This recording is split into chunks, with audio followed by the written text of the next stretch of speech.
Napakita ko po sa inyo ang bagong ID natin ngayon.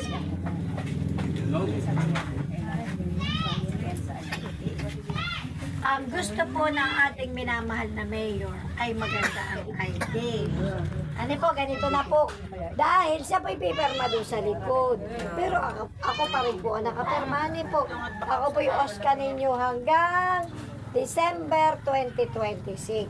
Ako po ay in-extend ni Mayor ng ilang buwan. Ano po, gusto nga po niya 3 taon kaya lang ay may batas po naman tayo na may eleksyon. So sa 2026 po ay magkakaroon tayo ng eleksyon, may iba po ang inyong Oscar. Ano po? Ay, hindi po natin alam kung sino magpapalit po.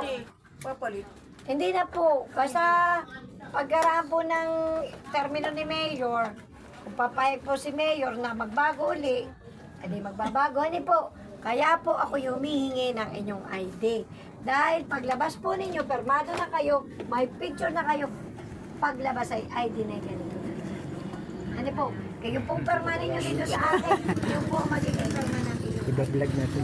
Ano po, kaya po kayo pinaperma ko dito, paglabas po ng inyong ID, ito na po ang nakalagay doon. Ano po, malinaw? So, ikalawa po, ako po inahingi ng paumanin sa inyo ang sa pangunguna po ng aming MSWDO. Si Ma'am Carmen po, siya po ang ating hepe, aming pong hepe sa tanggapan ng MSWDO. Hindi po namin naibigay yung my birthday. Bakit po? Bakit po di napabigay? Ang ating pong budget sa 2025 ay kulang. Pero, ito po ay dinagdagan ni Mayor. So, mapapabigay din po sa inyo. Hintay lang po natin yung supplemental na ma-approve. Sa Sangguniang Pandalawigan, pag-approve na po, kami po na may payroll na, may bibigay na po namin sa inyo.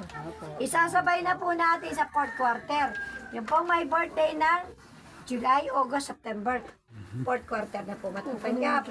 Yung pong may birthday ng October, November, December, kasabay na rin po. Tapos, po ating budget ulit ng 4th quarter payroll ng SOCPEN, sabay-sabay na po natin ibibigay. Ako po ay tatawag lang sa bawat sitio kung may mga pagbabago, kung may biyaya pang ibibigay ang ating mayor doon sa ibang senior citizen. Ano po? Kaya po yung mga baguhan ay lagi pong masipag magtanong o hindi po kayo attend ng meeting. Kayo po ay mag-inform sa akin kung ano yung mga pagbabago. Yung po mga bago, hindi po.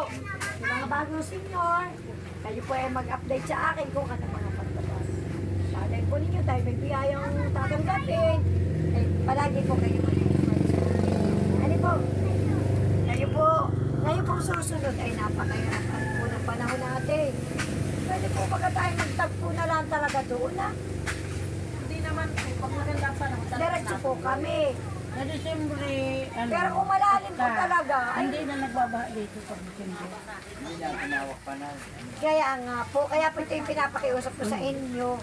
Na kung halimbawa ay maulan, hindi po talaga kaya diretso ng aming sasakyan. Malibang ko kami bigyan ni Mayor ng mataas. Ano po, depende po sa magiging desisyon ng ating mahal na Mayor. Ano po?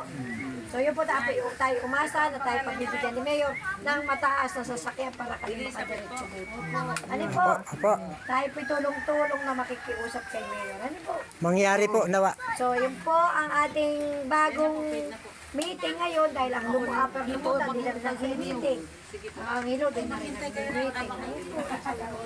Kaya po, yun po, maraming salamat po. Ipagpamanin po doon sa kinakatanggap ng birthday. Yun po ay matatanggap. Yung po hindi nakatanggap ng maliban po na nag-16 ng 2024, hindi po nakatanggap ng birthday, nagawa po natin ng payroll. Pero yung po nag-16 ng 2025, talaga